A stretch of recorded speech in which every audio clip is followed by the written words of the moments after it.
It's the Yukon Podcast. I'm Professor Stephen Dyson. And I'm Professor Jeff Dudas. Jeff, today we are going to talk about Olivia Rodrigo. Indeed. Now, Jeff, you and I are both obviously very serious scientists. Yeah. And so we understand the experimental method. And we have done something of an experiment here, right? Like, let's imagine there's a man. He's handsome, he's sophisticated, he's suave and cultured.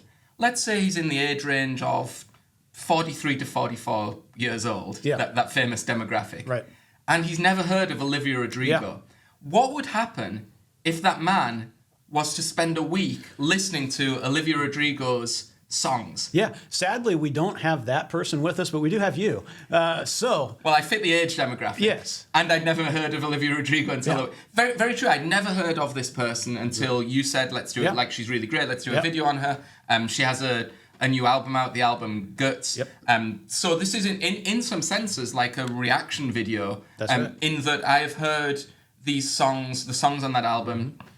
2 or 3 times of the 400 million streams that Vampire has on Spotify. I've contributed, at least 3. Yeah. And so I don't know the songs. I haven't sat with the songs long enough to become like a fan, to have like a deep connection. But I do have thoughts. Yes. I think you have a longer or deeper history. Well, I've been listening to this album almost nonstop since it came out. So I don't know how many streams that amounts to, but I've probably put 50 cents in her pocket, or in the record company's pocket. Sure, she's very grateful. Yes, indeed. Yeah. But you liked her even before this. I did. This album. I did, but I also think, as we'll talk about, maybe that this album is a pretty big step forward from her first album. Well, I would have no idea because I've listened to Guts, for a week, and the previous one was Sour.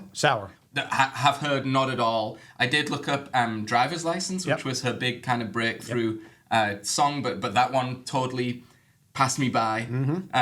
Jeff, I don't want to get too much down a rabbit hole first, but we're a podcast about popular culture, and I think what we've just exposed here is you take the idea of studying the popular, I think, a little more seriously than I do, where I do the classic sort of intellectuals thing of saying I'm interested in popular culture, but everything I'm interested in is sort of high pop and very sort of I don't want to sound patronizing, obviously, to Olivia Rodrigo, but like literate or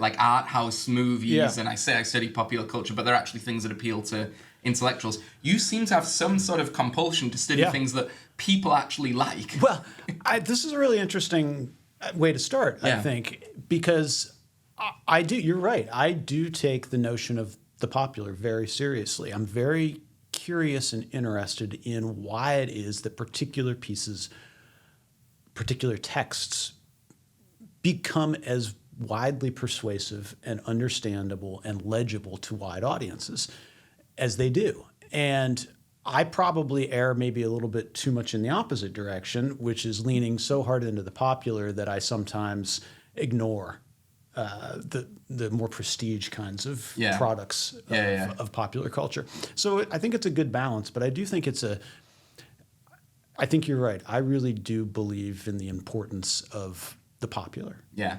So I think it's illustrated. I was just thinking when we talked about what are the next videos we're going to do. Yeah. And I said, let's do a 1973 West German television serial, World on a Wire, about the idea the world is a simulation by German director Rainer Fassbender. And you said, let's do Olivia Rodrigo's new album.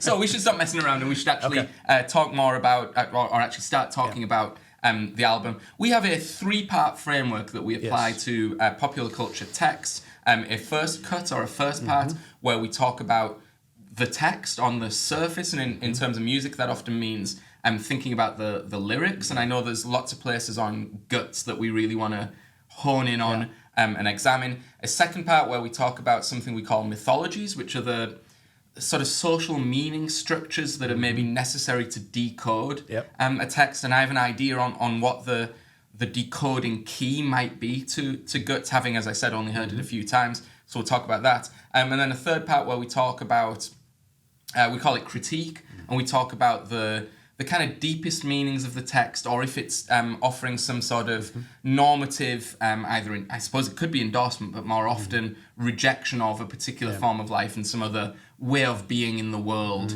that maybe is offered as an alternative. Yeah. So let's get into it. Let's get into it. So that first cut, that first level of analysis, we often talk when we're watching a visual product of popular culture, we often talk about this is the level where we see plot and plotting, the kinds of things that are obvious and that are intended. And I was thinking that for music, it's a little different than that, right? It's unusual, I think, to run across a lot of story songs. There are certain traditions in popular music, country music, for example, or some variants of American folk music that are very much dedicated to the story song form. But mostly, I think what we're looking at here is maybe at the level of the literal, right? The kinds of things that do articulate in the domain of the intended, right? This is, in some way, it's the most obvious cut, right, of what these products or what these songs are about. So that might be useful for us to think in terms of the literal. Yeah, I think so. And being specific about Olivia Rodrigo's writing, here's what I would say, that her lyrical style is, you use the word literal. Yep. I find it very literal. I find it very direct. And we've had this conversation in the past, Jeff, that you like pop music and I'm, not coming around to it. Not as for yes, I'm I'm on the cusp of liking popular pop music. I'm it's not my genre necessarily. I'm not sure it's really written for me. Although I know you disagree with this, but as a 44-year-old man, it's not clear to me that I'm the kind of target demographic. And maybe the writing I find more accessible, paradoxically, are things that are a little less literal. And Olivia Rodrigo is very literal, right? She has a feeling. Yep. She states the feeling, and then she does a thing, and she's embarrassed about the thing, and she says, "I did a thing, and now I'm embarrassed about it." Now that sounds like a kind of snobbish damning with faint praise. I don't mean it necessarily to sound that way, but do you accept that that's the textual style of the lyrical writing? I think that frequently happens. Okay. I think there's in this album in particular, in Guts, there is a lot of self-flagellation, right, that comes out in a lot of these songs. They do tend to revolve around being put into situations or feeling like one is being put into a situation in which they're forced to react, and then being upset or embarrassed or ashamed of the ways in which they have reacted, right? I think that's correct, that there is a kind of a literal through line throughout the album. Okay, which is not to say that is unskilled, right? Like being literal and having it stay just on the right side of not being, what's the phrase, like on the nose, not being too obvious or so obvious that it throws you out of any connection to the song. That is a genuine skill, and I do think she's a skilled lyricist. Yes, I think she's a very clever lyricist, and I actually think there are moments in which she leans so hard into the literal that it rises to the level of actually quite intriguing. Okay. So, for example, I know one of the songs that we both really like is Ballad of a Homeschooled Girl. And there's that moment at the end of the song where there's those three lines that finish.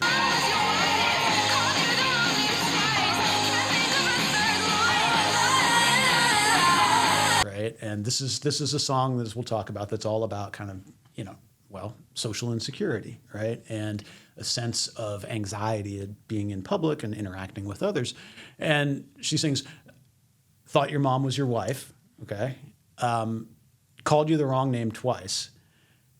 Can't think of a third line, right? Which is a kind of a perfect crystallization of the deep anxiety that the song is trying to get across, right? Here's somebody who, even when they're sitting down to express these feelings of awkward, angsty kinds of interactions, even in that moment, you can't think of a good third line, right? And then the song ends with a bunch of blah, blah, blahs and ahs. And there are multiple moments where that happens, right? Yep. And it also happens on Bad Idea, right? Where she's referencing that feeling of, kind of being lost in lost in lust, essentially. And there are no words that come to it, and it just becomes blah blah blah and ah.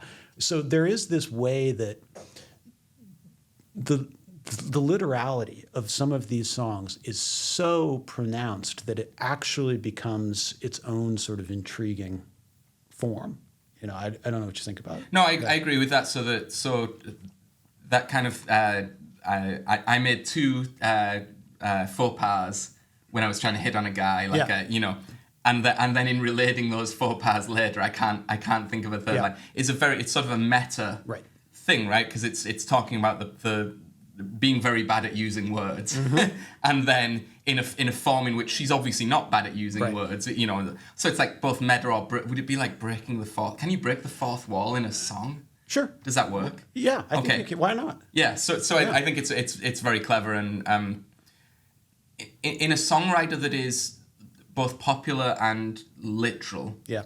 To remain intrigued and to remain on the right side of not being too on the nose, you do need the occasional flourish or meta moment or real genius encapsulation of something, because it gives you it allows you to read the rest of it as deliberately literal, not clumsily literal, right? Because it's showing there's a different range or register in which the lyricist can operate. That's right, self-aware in the literality. Yes. Yeah, which I think is quite.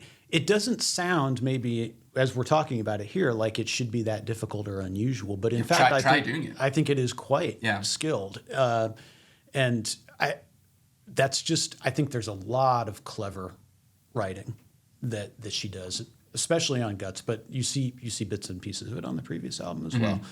But this might be some of my most enjoyable moments of just how clever she is. Yeah. So she was a homeschooled girl, right? Ballad of a homeschooled girl, and that's a very interesting song, because I had one reaction to it, and then we discussed it kind of yesterday as we were preparing for this, and I thought this is an odd song, right? Because she's homeschooled, so in a sense it's kind of autobiographical, and the song seemed to me to be about, because she's homeschooled, she hasn't had the day-to-day capacity to generate, to understand how to interact with people her own age and like a person she has a crush on or whatever. And then she goes to a party and she screws it all up, and that's but everyone feels like that at parties, right? Even people, or maybe especially people who are in the supposedly socializing environment of school on a day-by-day basis. Think back to our pod on the Arctic Monkeys. Yeah. Right? In which that first album is entirely that. Right. Right? Yes, it's the narration of an awkward young man's attempt to find a partner in a nightclub, and I thought, well, that's then odd, and the song hasn't quite landed, because it's not really about being a homeschooled girl. It's actually a very universal experience. But then you made a good point about Olivia Rodrigo's age and what would have been happening during those formative years. Do you want to? Sure. So she's writing this song, and this song is appearing. And it's being received by an entire generation of young people who were also involuntarily homeschooled, a great many of them, for maybe as many as 18 months or 24 months during the onset of the COVID pandemic. Right. And so what was perhaps originally a very unusual kind of upbringing and a kind of unusual lack of interaction with others, flesh and blood interaction with others around your age, became a quite universal experience for a very particular generation. And we see these folks as well in our classes, right? These are a lot of people who are now freshmen and sophomores in college, who were sophomores, juniors, seniors in high school when they were beginning to, or forced to experience the world predominantly through a mediation of technology. And so this song that would appear at first blush to be highly specific, highly unusual, turns out not only to have a kind of point of connection, as you say, in the sense of feeling out of place and anxious and unusual about how to interact with others, but its literality also becomes common, right? Because it is about the process of losing the ability to engage with others in education. Yeah, absolutely. social suicide. It's social suicide. She says this a number of times in the in Ballad of a Homeschooled Girl. Apparently, this is what they call half-assed internet research. Apparently, this is a line from Mean Girls. Do you know Mean Girls? I know that. Is that the Lindsay Lohan? Yeah. I think I know the concept. I don't believe I've ever seen it, but I think it's something you've talked about and have seen. And I have seen. It's a very good movie. Okay. It's a Tina Fey written movie. Okay. And Tina Fey stars in it as well, but it's very good. I think it's worth, and it was very popular. It's worth some time, but it's essentially the story. Lindsay Lohan plays this character, who I believe she's a senior in high school, and her family moves to a new place, and so she's sort of trying to engage or to interact with this entirely new context, and at a very strange age to have to do so. Yeah. Right, just 1 year as a 17 or 18-year-old, and she kind of gets herself crosswise socially because she's almost involuntarily taken under the wing of the kind of the popular girls who are also, quite mean, right? And that's kind of their thing. And so the movie is all about how she tries to navigate, the Lindsay Lohan character, how she tries to navigate all of these strange interactions of which she is only half-wittingly a part. Okay. And so I don't it's been so long since I've seen the movie, I don't specifically recall the social suicide line, but it's very much in tune, it seems to me, with the major aesthetic of the song.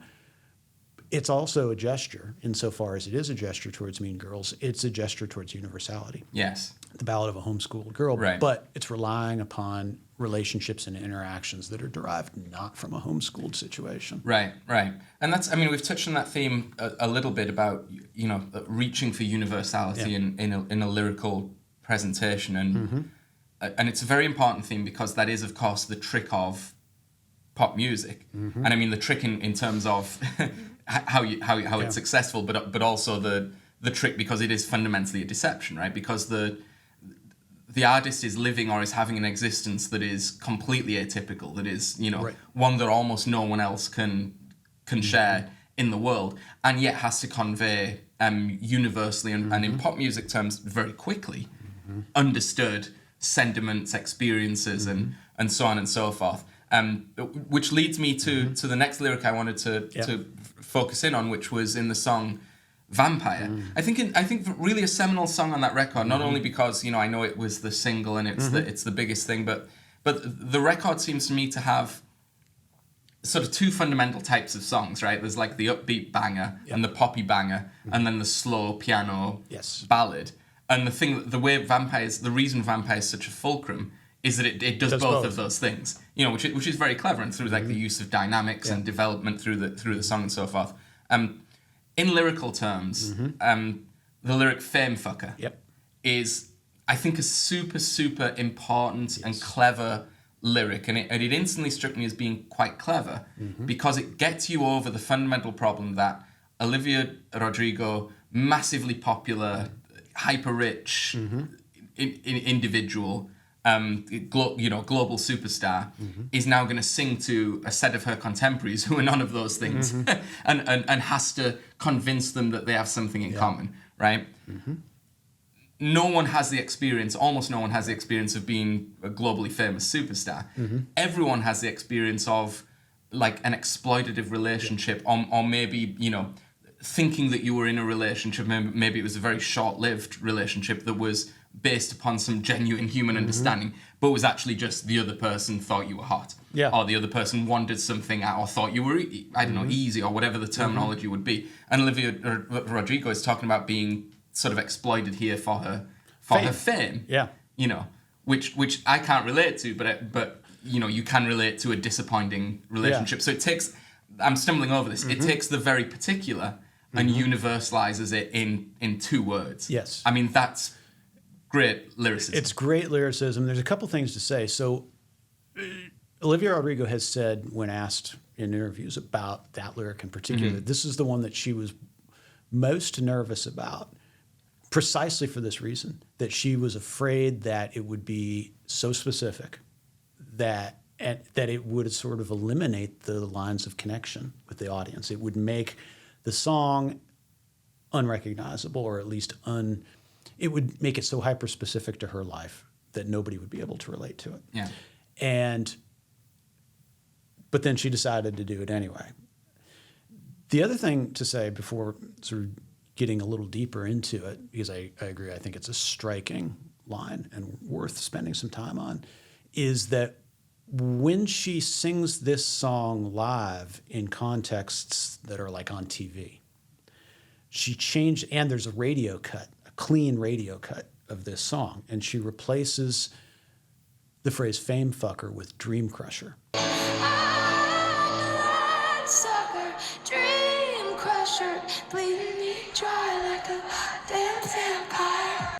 And it just doesn't work. Yes. It really, to me, it's a massive letdown as the listener. I understand why she's doing it. Yeah.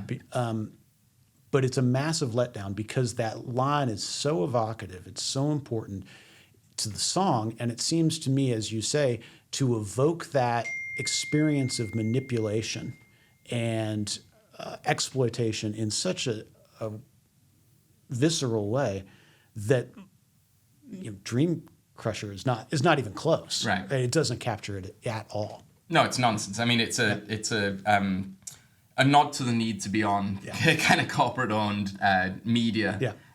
But it completely destroys the meaning of the song. It destroys the meaning of the song, and something we might want to talk about as well. It seems to me that Olivia Rodrigo is a very fluid and accomplished swearer. Mm-hmm. Yes, she's very good. And I don't mean that just for cheap laughs. No. I mean, because we sometimes hear people try to shoehorn in language into popular culture products, whether it be music or novels or whatever, TV shows, in a way that feels inauthentic, in a way that is clearly designed to kind of bolster their credibility, right? To make them seem as though something they're not. Her facility with profanity is so, it feels so right. I mean, every time it shows up, it seems exactly like the right phrase. I'm thinking of the song Love is Embarrassing. Mm-hmm. That line is clearly written to require, right? Love is fucking embarrassing. Mm-hmm. Listen to the way that she sings it. The line can't be sung musically without it.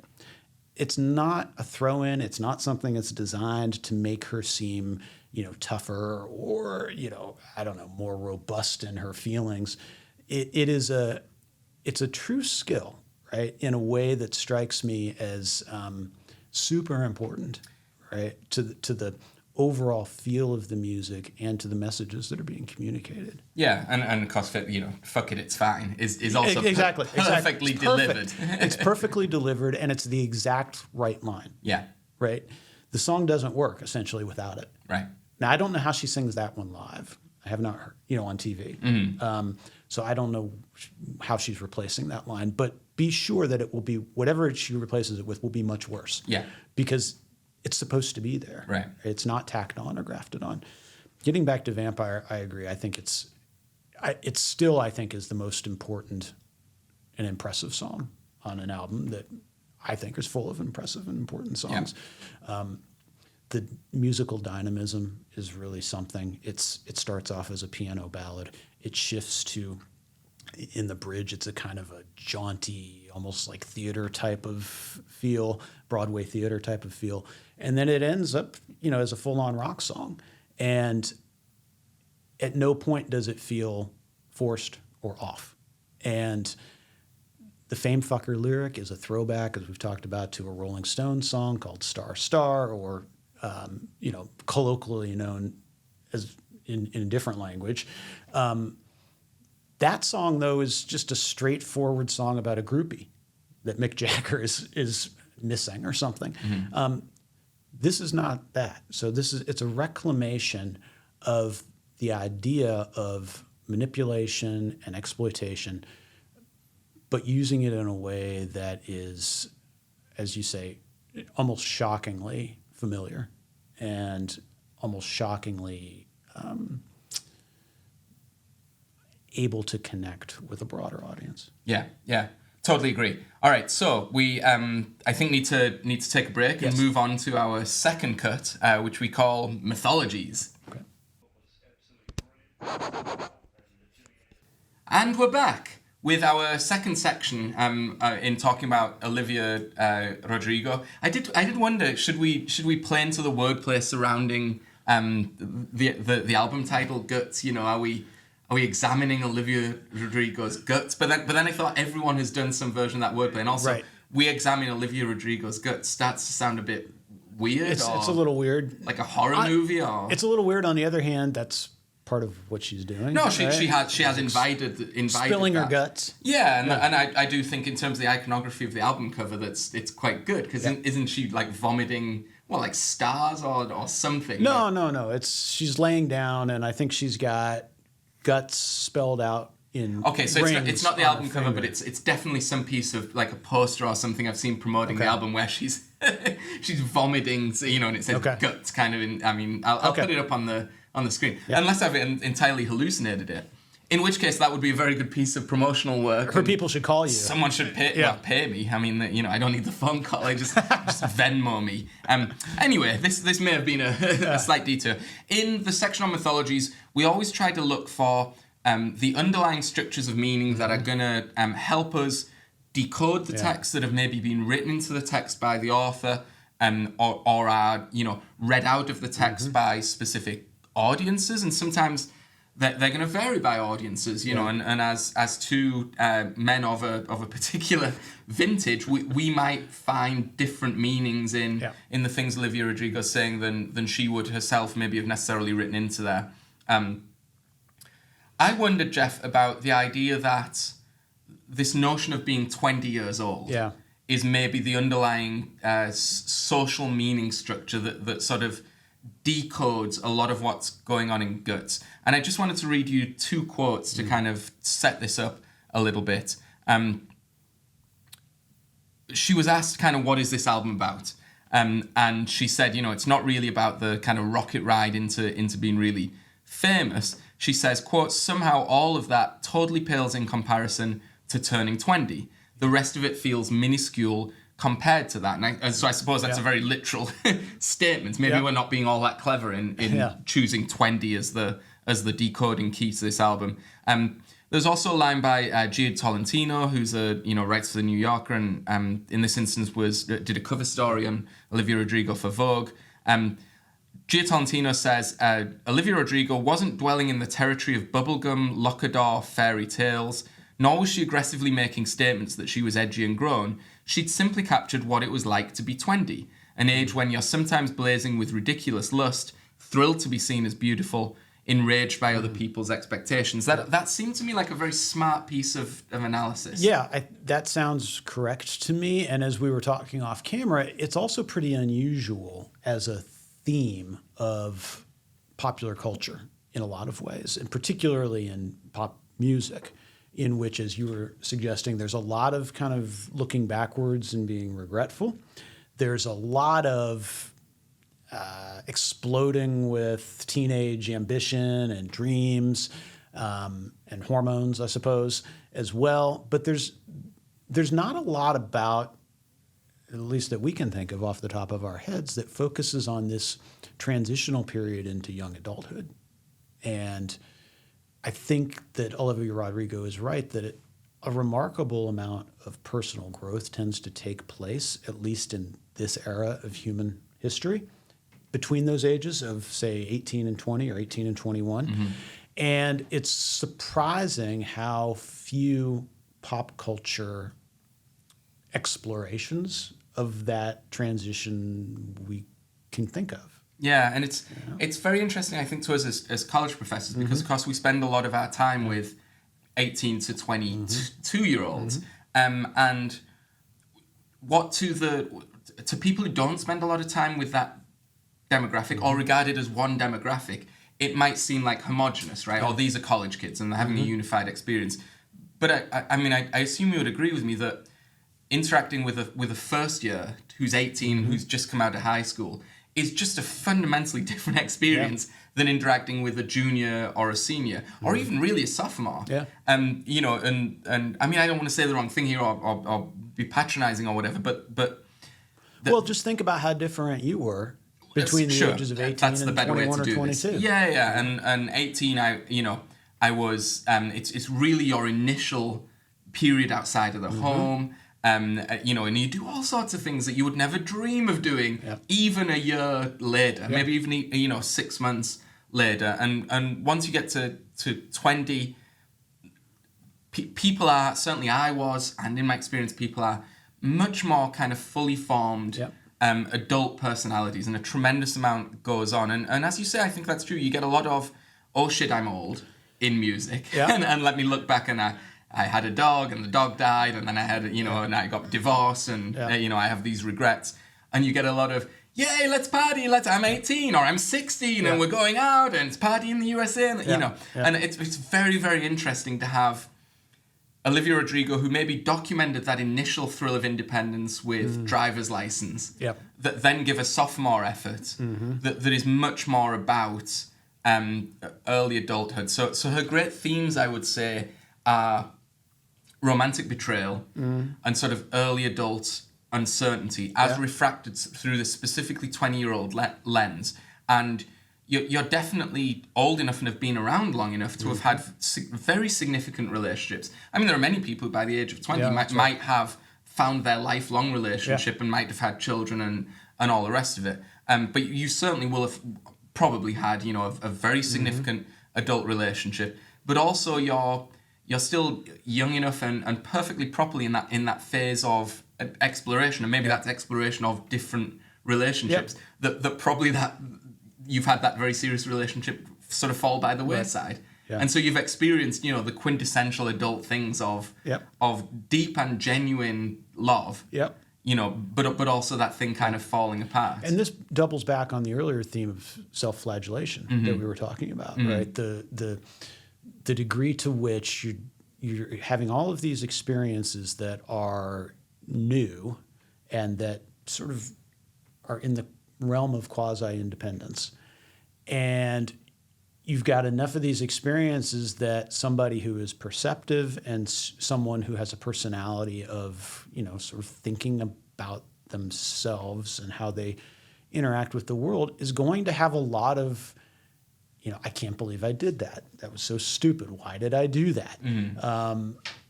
The love is embarrassing is all about that, right? Love is embarrassing as hell. I can't believe I did this. Look at me making a mess out of myself for some second string loser who nobody cares about. So there's a kind of a self-knowledge that goes along with this self-flagellation that does seem unique to that period of human growth. I think there's probably a reason why, right? It's not the bitter, kind of cynical, hardened nostalgia trip that we sometimes hear, nor is it as you say, the everything is great and we're kind of exploding into the world to take it on moment of excitement. It's much more measured in a way that feels different and unusual for pop culture. Yeah, it's interesting. And just as you were talking, I was thinking, there's a specific reference she makes to one of her parents at one point that is very definite. I wonder if we're actually. I mean, you gave a nod of recognition. It would be interesting to know if we're going to talk about the same thing.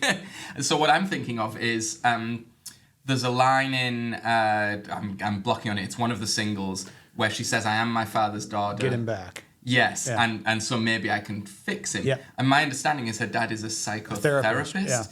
So that's a very knowing. So I am my father's daughter is an interesting kind of way to throw that in there, because I am my father's daughter kind of can mean a very general or generic thing, and it can also, I think, maybe coming out of the mouth of a younger woman, mean like a daddy's girl, or I love daddy so much, and which is a younger sentiment than a 20-year-old would would authentically come up with.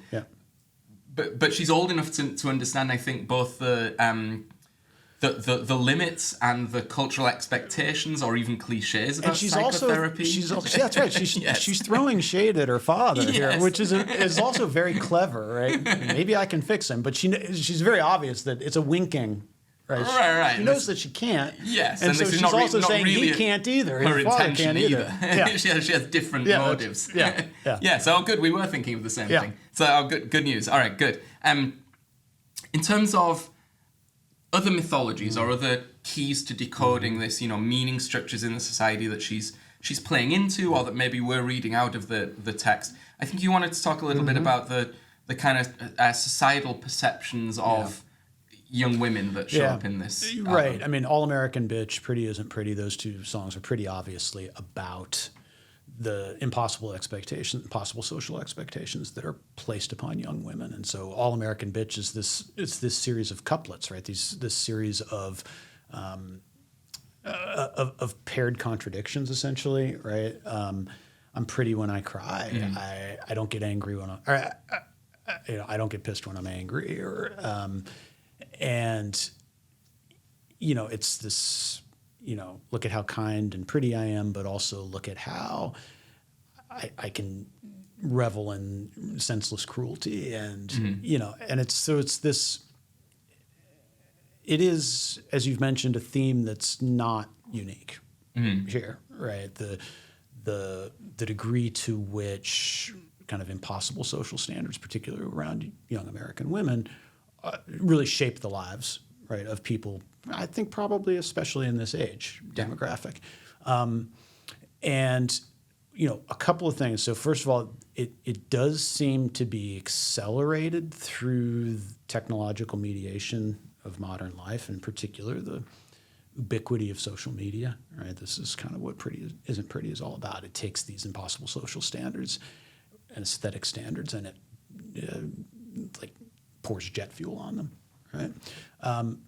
But I also, what's also interesting is that I think we would be remiss to assign these kinds of impossible aesthetic standards to only being felt by young women in the United States. We talked about this in our pod on James Bond, and one of the points that you made is that Daniel Craig's portrayal of Bond is one of the things that makes it so different in the Bond franchise, is that he is now the object of physical desire and fascination. He is the object to which the audience gazes on. And your point is that transformation, that physical transformation that Craig underwent, is not something that can actually be done in a way that is healthy or in a way that doesn't rely upon significant pharmaceutical help. Allegedly. Allegedly. Right. So yes, that is true that, and I think it is true that in one sense there's been a very sort of what you might say progressive shift in the culture, which is that the gaze of the camera or the media, which regards only women's bodies as objects, and capable of supporting desire, and therefore leads to the kind of reductive portrayal, and has now been turned in that men's bodies in many ways are also kind of portrayed in that way.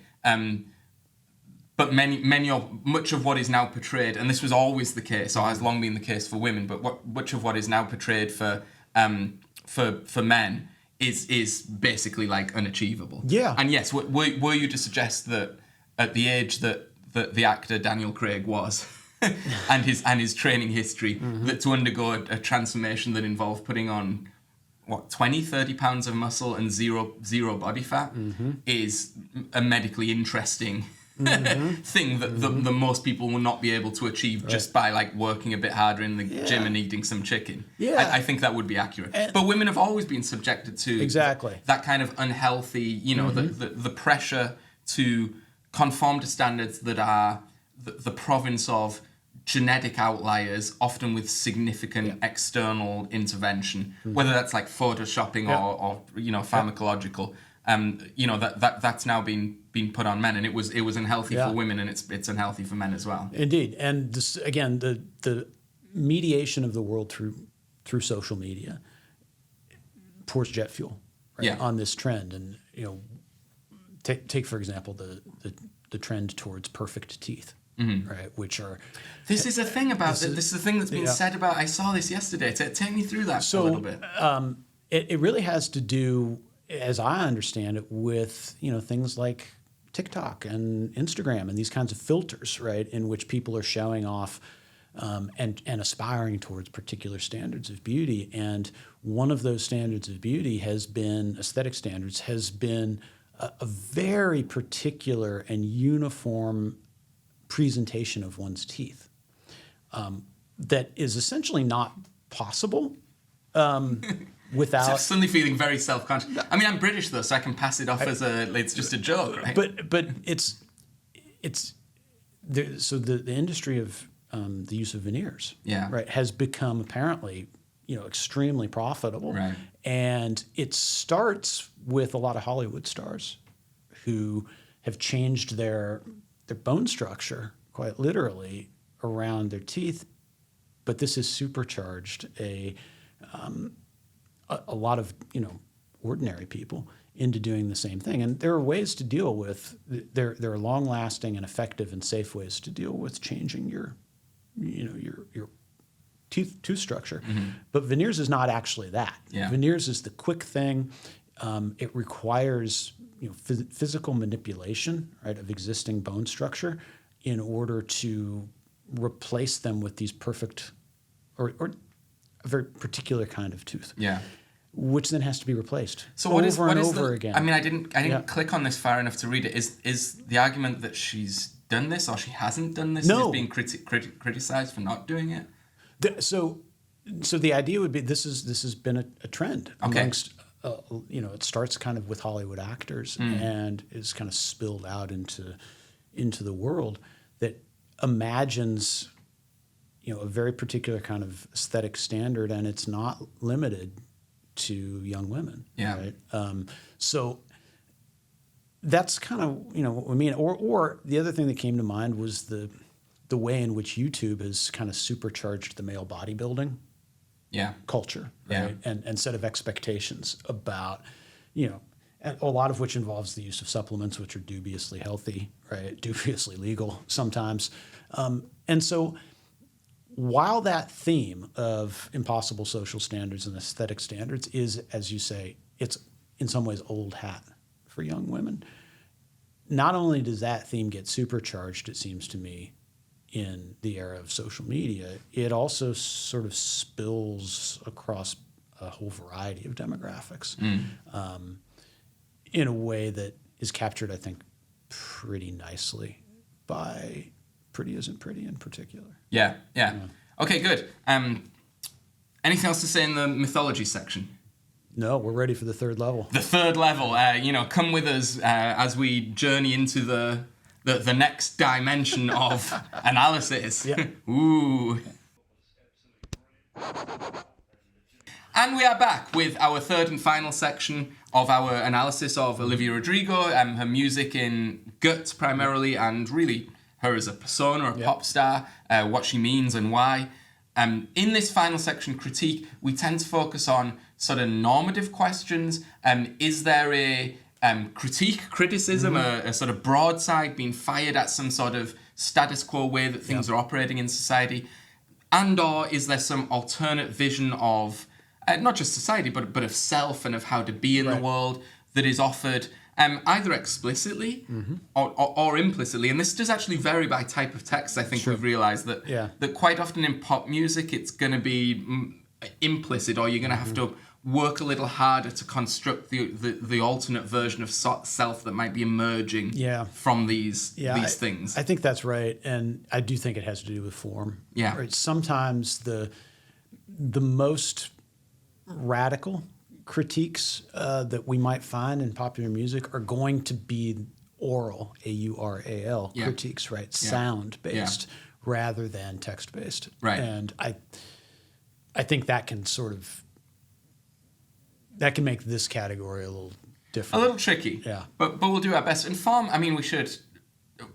You made a very good point yesterday that we haven't made on the video yet. I'm not sure it fits in this section. Yeah. But we collectively make so few good points. I feel like we can't really throw this Don't one away. leave them out. Yeah, but you made a point about form Yeah. yesterday where you said there's something very unique goes on in which one is it?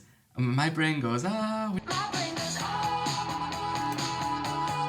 Which song Yeah, is that? that's Bad Idea, right? Bad idea, right? So that what is going on there, where the sound is standing in for her brain, like Exactly. functioning.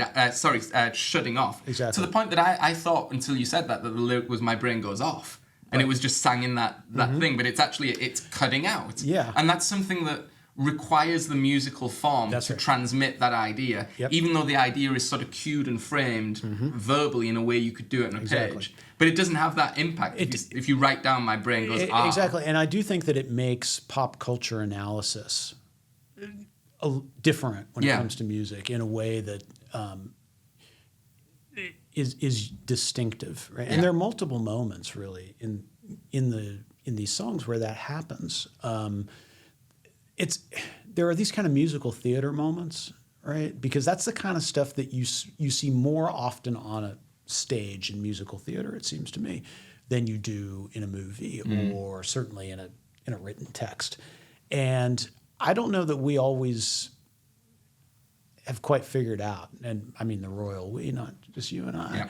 that we've entirely figured out how to depict and analyze music as a form in that way. Yeah. Right? What does it mean, for example?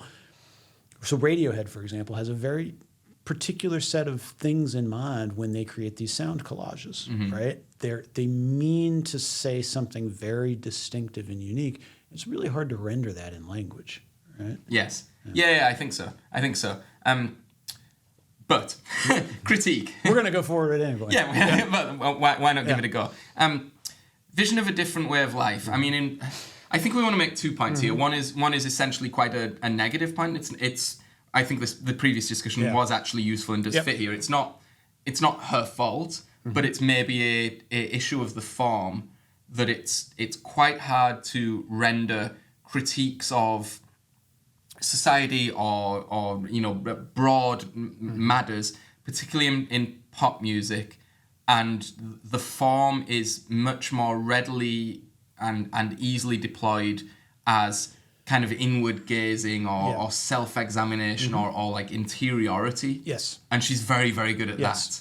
Yes. But it does mean that there's not maybe a broader picture painted. Right. I think that's right. And it does have to do with interiority, right? The paradox, of course, is that the more interior a musician, a songwriter is, the more likely they are to connect with a broad audience. Yeah, true. And so one of the differences we've been talking, sort of lurking in the background a little bit, has been that first Arctic Monkeys album that we talked about.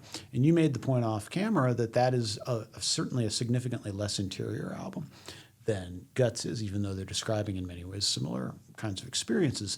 Guts is about the kind of interior reaction to that. The Arctic Monkeys album is about the broader context in which that set of social relationships tends to occur. Yeah.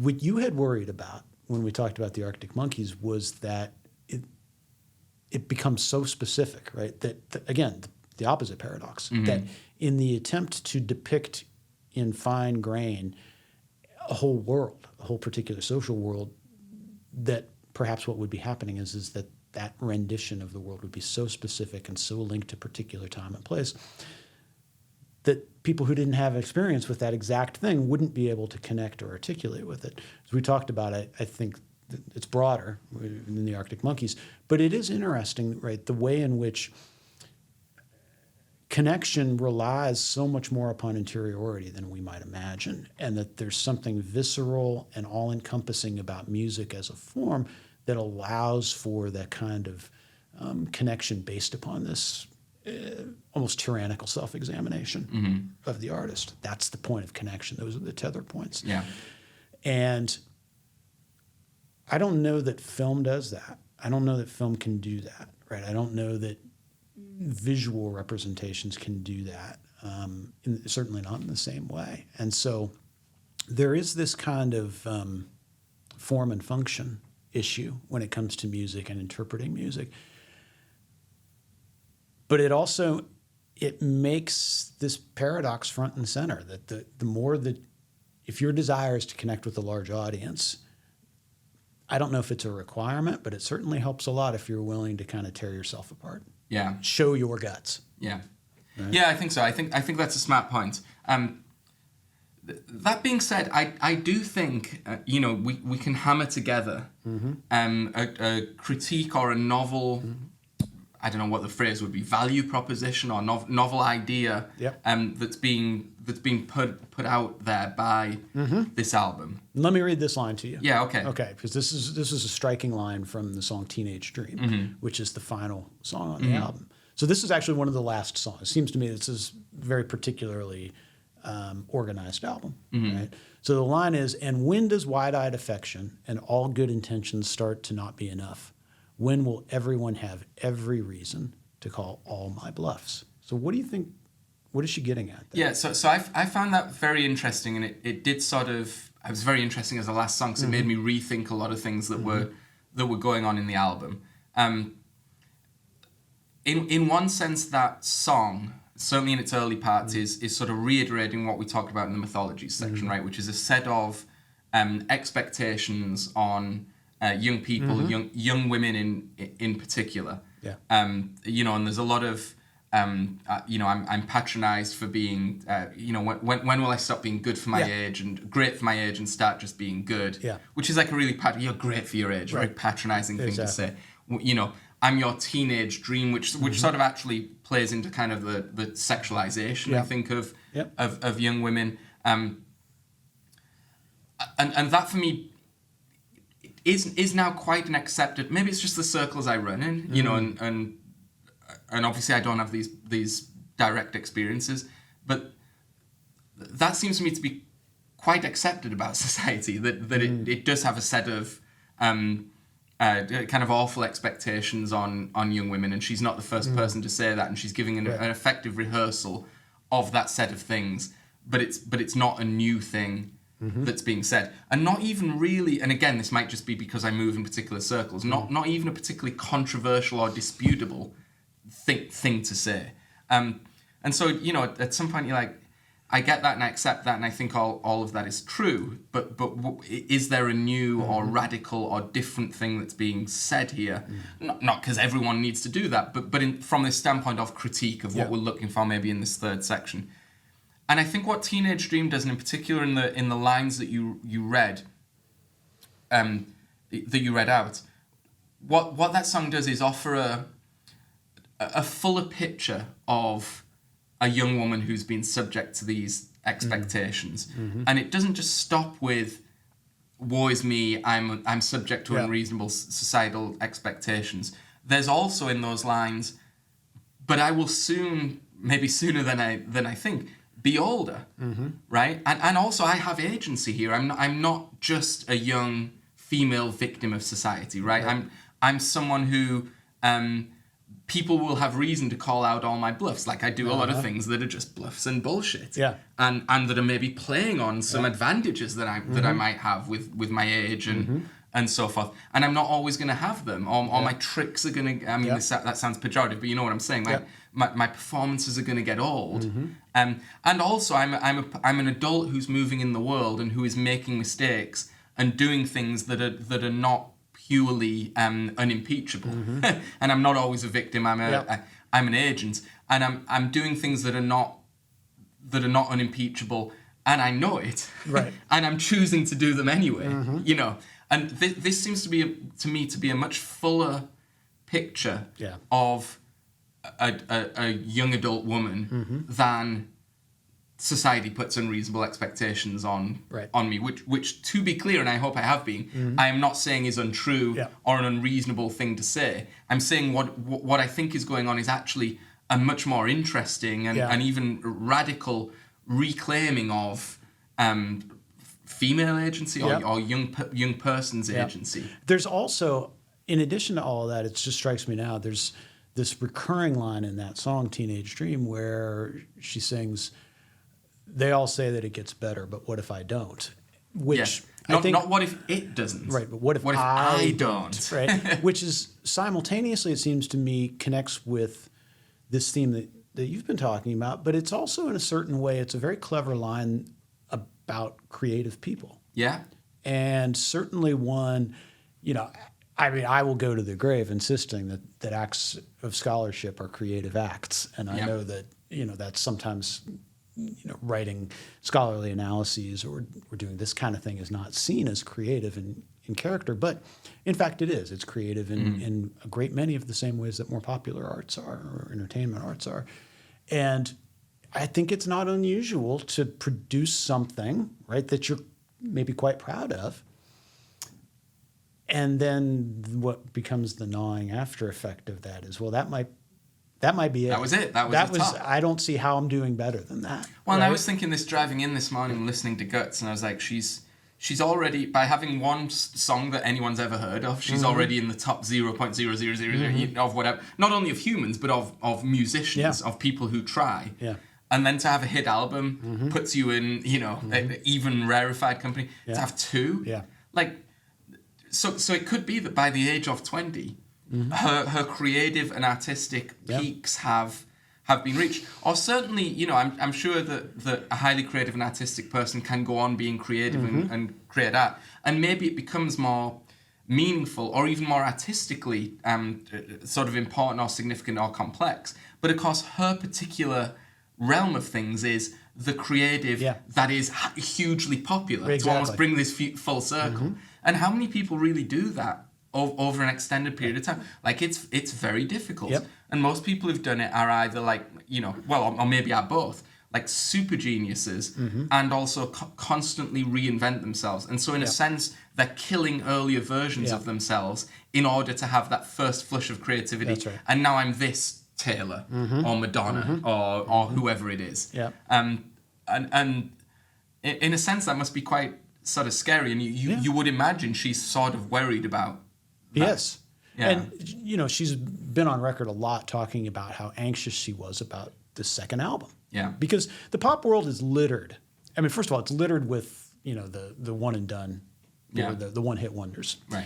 It's also littered with artists and bands that have one really popular album, and then the next one is a complete flop and failure, and that's it. They're done. Second album slump. They're done at the age of 19 or 20. Right. And so she talks about this being sort of one of those formative experiences for her, is that just the anxiety about, I don't know that I can do this again in a way that people will respond to. Yeah. Right?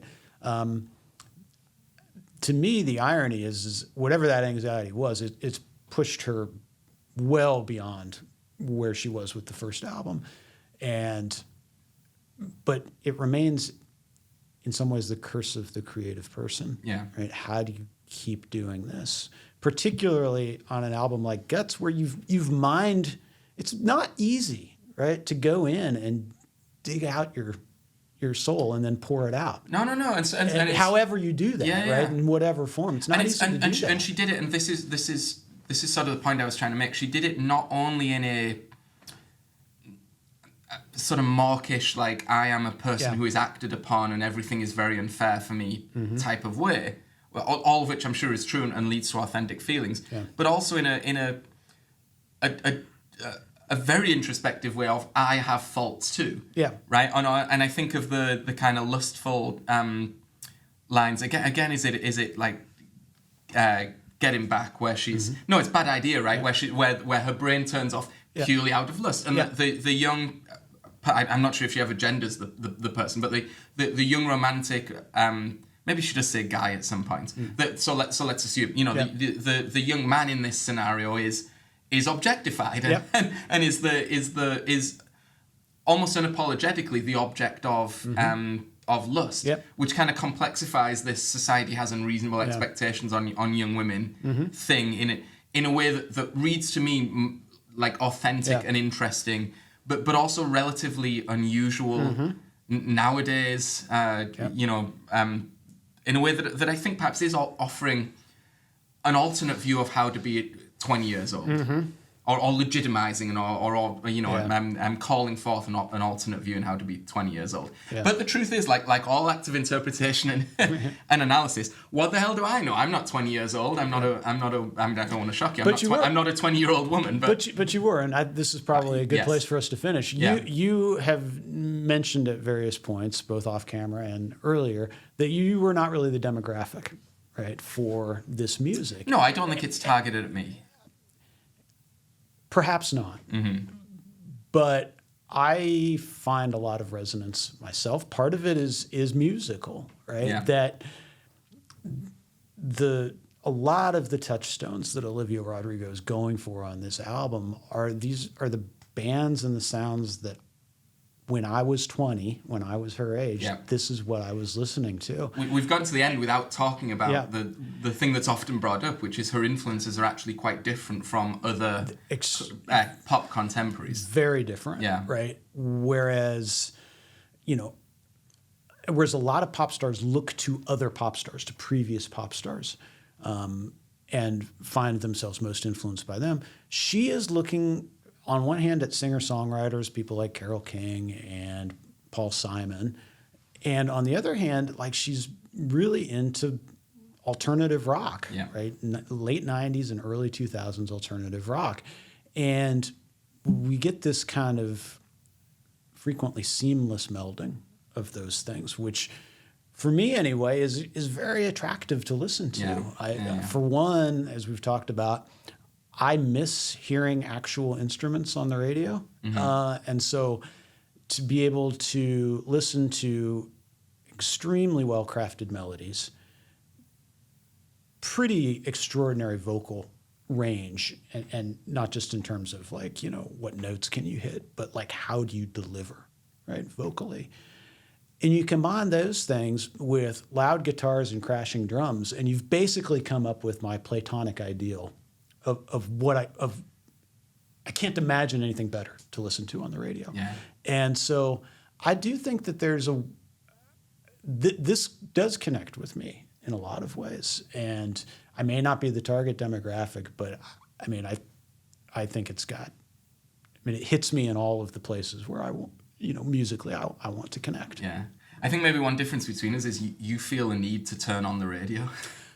Well, again, I've talked about this, I think, in the Taylor Swift pod, that I did not listen to the radio for years and years. But as my children got older, my youngest son in particular, he really likes listening to the radio. And so you start to hear this stuff. And I know you think that's not going to happen, but don't be surprised when your son gets older. Well, I will tell you already, my 2-year-old recognizes Olivia Rodrigo songs because I've been, playing them, but he can recognize individual songs. And each time one, I have Guts on in the car when I'm driving to and from daycare. And each time one finishes, he says, "Find another Rigo." Yeah. He wants to hear more. So maybe that's maybe that's the final judgment. That's the final judgment. Yeah. All right. So do you think we need to say anything anymore? No. Yeah. Fuck it, it's fine. Yeah.